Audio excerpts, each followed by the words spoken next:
નમસ્કાર. જય કુળદેવીમાં. જનની જણ તો ભગત જણ, કા દાતાર કા શૂર.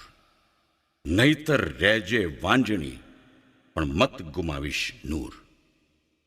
તો આજે આપણે આ ત્રણેય ભગત, દાતાર અને શૂરના સમન્વયની વાત કરવી છે. એટલે કે દામાણી બારૈયા પરિવારની વાત કરવી છે. ચાલો ભૂતકાળના મહાસાગરમાં ઊંડી ડૂબકી લગાવીએ. કદાચ નવી પેઢીને ખબર પણ નહીં હોય કે આપણું કુળ, ગોત્ર તથા વંશવેલાનો પરિચય એટલે કે આપણો જૂનો ઇતિહાસ શું છે. આપણા પીઢ આગેવાનો, વડીલો તેમજ ભુવા બારોટ પાસેથી મળેલી માહિતી પ્રમાણે આશરે 800 થી 900 વર્ષ પહેલાંની બનેલી ઘટના તેમજ પછીથી ઉત્તરોત્તર જે આજ સુધી બનેલ બનાવના ઇતિહાસને રજૂ કરી આપણી પેઢીને માહિતગાર કરીએ છીએ, જેથી કરીને દામાણી વંશનો બધો પરિવાર પોતાના ઇતિહાસથી માહિતગાર બને. તો જુઓ, બ્રહ્માના પુત્ર અત્રિ અને અત્રિના પુત્ર ચંદ્ર કહેવાણા. આપણો વંશ ગોત્ર સાથે હોય. આપણું ગોત્ર અત્રિ છે અને વંશ ચંદ્ર છે. આવું આપણા બારોટજીના ચોપડામાં બોલે છે. એ વંશની પરાક્રમી પેઢીએ 2 પુત્રો જન્મ્યા. તેમાંના એકનું નામ કૃતધાવી અને બીજાનું નામ નરગોક હતું. બીજા પુત્રોનો વંશ વસ્તાર આહિર કુળમાં જાય છે અને પહેલા પુત્ર કૃતધાવીની 5મી પેઢીએ જયાતિ થયો. આ જયાતિને 2 પુત્રો થયા.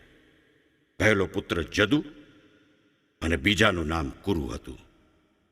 તેમાંથી પહેલા પુત્ર જદુના વંશજો જદુકુળથી ઓળખાણા અને તેના પરિવારમાં 56 કુળ યાદવો થયા હતા.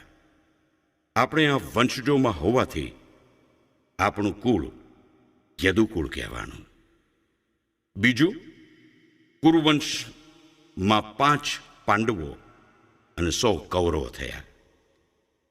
હવે પછીની યદુની 42મી પેઢીએ વાસુદેવ થયા અને તેને 2 પુત્રો બળદેવ અને શ્રી કૃષ્ણ જન્મ્યા હતા. ઇતિહાસ જોતા શ્રી કૃષ્ણના કુળદેવી હરસિદ્ધિમાં હતા, કાળિકામાં, જેથી આપણા બારૈયા કુળમાં અત્યારે કાળિકામાં પણ પૂજાય છે. એ પછી જોતા કૃષ્ણની ઉત્તરોત્તર પેઢીએ દેવેન્દ્ર રાવ થયા અને તેના 4 પુત્રો અસ્પત, નરપત, ભૂપત અને સાંપત. પહેલા અસ્પતે જૂનાગઢનું રાજ્ય લીધું. બીજા નરપતે નગર સમોયનું રાજ્ય લીધું. ત્રીજા ભૂપતે જેસલમેરનું રાજ્ય લીધું અને ચોથા સાંપતે દિલ્હીનું રાજ્ય લીધેલ. પછીની અમુક પેઢી પછીથી નરપતનો પરિવાર ઉદયસંગજી સેજગજીની સાથે ધંધુકામાં આવેલ. ત્યારે ત્યાં ધંધુકામાં દુદા પાતસીનું રાજ્ય ચાલતું હતું. ત્યાં આવીને ઉદયસંગજી મેરોમાં સગા થયા અને જ્યારે બાદશાહ અલ્લાઉદ્દીન ફૌજ લઈને આવ્યો ત્યારે મેરોએ દીકરી દઈને હિન્દુ ધર્મ રાખ્યો. ઘણાએ મુસલમાન ધર્મ સ્વીકાર્યો અને જે કર ભરીને છૂટ્યા તે કારડિયા કહેવાણા અને તળપદ કર્યું તે તળપદા કહેવાણા.